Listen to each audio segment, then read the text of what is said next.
Bienvenidos a Economía. En Argentina el PIB cayó un 3,4% en los primeros 6 meses de la gestión del presidente Javier Milei, según un informe publicado por el Instituto Nacional de Estadística. Sin embargo, el informe muestra que las exportaciones, impulsadas principalmente por el aumento en las ventas de productos agrícolas y otros bienes primarios, lograron contrarrestar en parte el retroceso económico global del país. Las exportaciones mostraron un crecimiento del 31,4% interanual, lo que alivió parcialmente la recesión económica. Las importaciones cayeron un 22,5%, lo que refleja la contracción en la demanda interna afectada por la devaluación del peso y la incertidumbre. Y para saber más sobre la evolución de la economía argentina, conectamos ahora con el periodista Alejandro Rebosio en Buenos Aires. Saludos, Alejandro. ¿Qué sectores de la economía se han visto más afectados y por qué?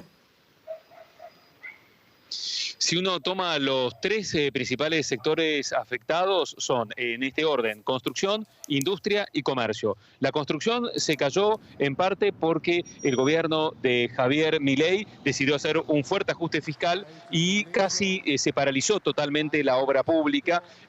Por un lado, por el ajuste, y también porque Milei considera que la obra pública es un foco de corrupción y que la infraestructura debe hacerla el sector privado. Por otro lado, también cayó la industria porque en general está dedicada al mercado interno, que se profundizó la recesión por las primeras medidas del gobierno de Milei, y por otro lado también hay una apertura de importaciones y un tipo de cambio, un peso que se está apreciando, que desfavorecen a la industria. Y por último está el comercio, que está afectado justamente por esas medidas de ajuste fiscal y por la devaluación del peso en diciembre pasado, que deterioró los salarios tanto del sector privado, pero sobre todo los del sector estatal, y también los de la economía informal. Por contra, Alejandro, la agricultura y ganadería han subido con fuerza y el desempleo bajó 1/10 respecto al trimestre anterior. Es poco, pero algo es algo. No todos son malos datos. Si uno toma lo que es la agricultura, creció más del 80% con respecto al mismo periodo del año anterior, contra el segundo trimestre de 2023. Esto no se debe a una medida puntual del gobierno de Javier Milei. El campo apoya a Milei, que ha tomado, por ejemplo, unas medidas para liberalizar la exportación de carne vacuna, pero por ahora todavía no cumple la promesa de bajar los impuestos. Pero el cambio, el salto de la producción se dio porque el año pasado hubo una sequía histórica en Argentina, la peor en más de 4 décadas, y ahora, en cambio, este año el clima acompañó una cosecha normal, y el contraste contra el año pasado de la fuerte sequía llevó al aumento de la producción agrícola. En cuanto al desempleo, bajó de 7,7 a 7,6% entre el primer trimestre del año y el segundo, pero esto se debe a factores estacionales. El primer trimestre es el trimestre de las vacaciones de verano en Argentina. El segundo trimestre es el trimestre de la cosecha agrícola en este país, que es potencia agrícola. Pero si uno mira contra el mismo trimestre del año anterior, la subida del desempleo es de 6,2 a 7,6%, 1,4 puntos porcentuales, un fuerte salto de desempleo que tiene que ver con la profundización de la recesión en Argentina. Gracias, Alejandro Rebosio, desde Buenos Aires. Gracias a ustedes. Y en Brasil, la red social X dejó de funcionar de nuevo este jueves después de que la justicia le ordenara prescindir del servicio de ciberseguridad que le había permitido eludir su suspensión en el país durante varias horas. La plataforma había permanecido bloqueada desde el pasado 31 de agosto por decreto del Tribunal Supremo brasileño por incumplir las órdenes judiciales de suspender cuentas acusadas de propagar desinformación. El juez instructor del caso, Alexandre de Moraes, ya ha anunciado una multa de $925.000 por cada día que X permanezca accesible en Brasil.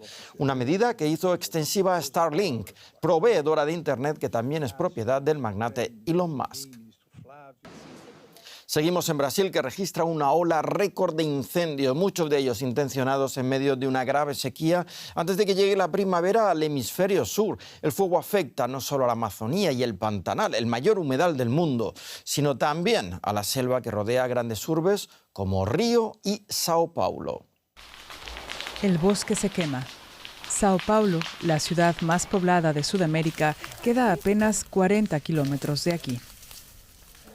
Unos pocos voluntarios combaten el fuego con un equipamiento muy limitado. Hace 2 días que comenzaron los incendios en la Serra dos Cristais, en la frontera norte del Gran Sao Paulo.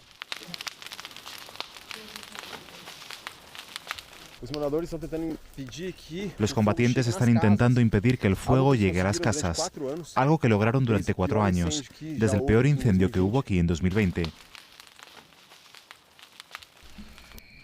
El estado de Sao Paulo vivió en 2024 el peor mes de agosto en número de incendios registrados. Según datos del Instituto Nacional de Investigaciones Espaciales, hubo 3.612 focos de incendio contra 2.444 en 2010, el récord hasta ahora.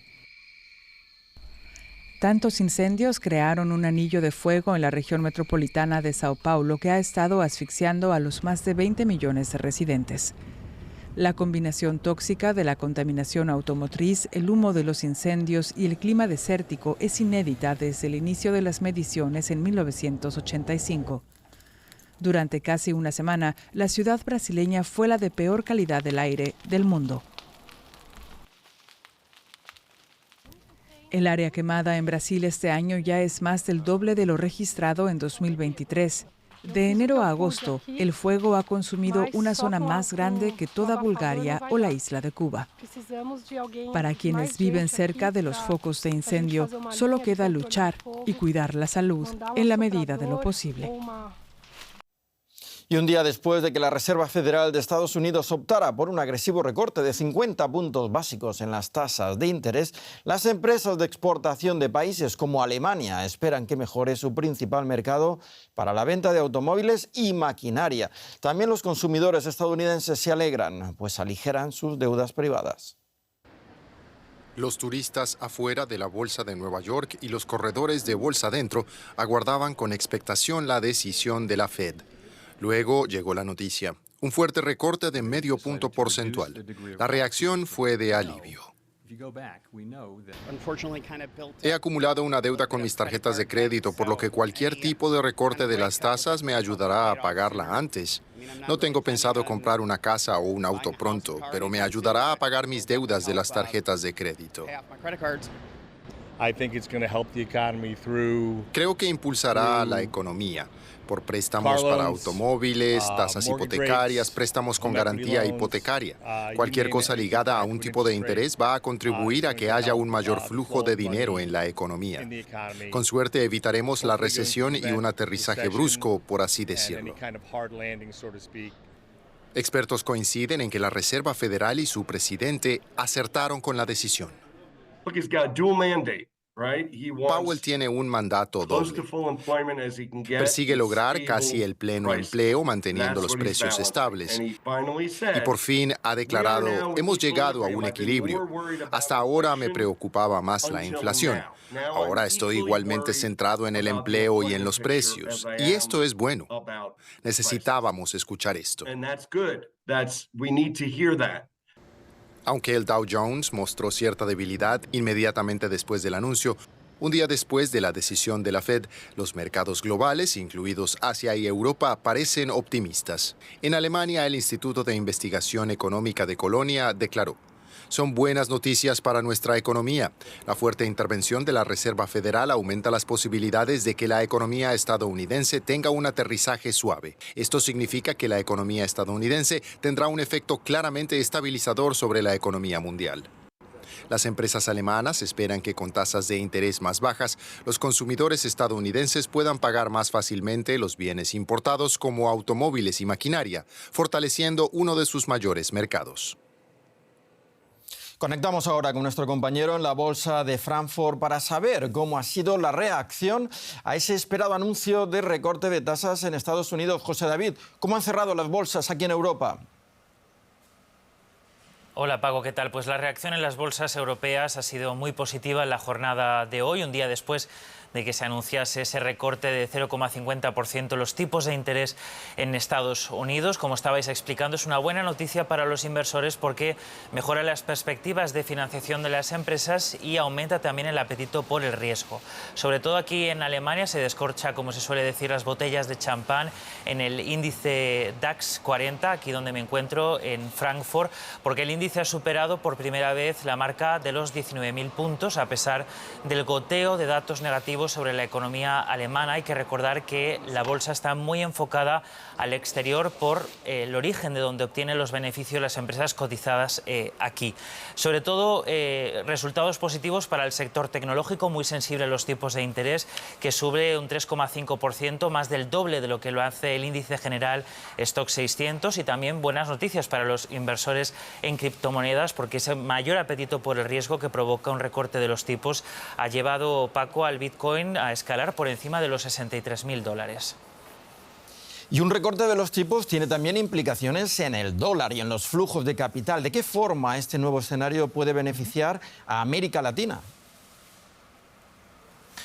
Pues Paco, podríamos decir que de momento es pronto para valorarlo, básicamente porque existen muchos factores ahora fuertes a nivel nacional. Por ponerles varios ejemplos, las dudas sobre la situación fiscal en Brasil o la reforma judicial en México, que pueden distorsionar un poco en estos momentos todavía saber qué efecto va a tener. Teóricamente, eso sí, se sabe que un recorte de los tipos de interés en Estados Unidos, con el que la región de Latinoamérica tiene fuertes vínculos, va a ser positivo porque, entre otras razones, América Latina es una región fuerte exportadora de materias primas, y eso puede beneficiarles. Eso de momento se reflejaba hoy en las bolsas, por ejemplo, de México, también de Buenos Aires, que cerraban en positivo. Otro de los efectos, Paco, que se cree que pueden ser beneficiosos es que, como ya no se ha visto una salida de flujos de capital desde América Latina, el hecho de que en Estados Unidos se reduzcan los tipos dará más margen a los bancos nacionales de la región de América Latina para que sigan el mismo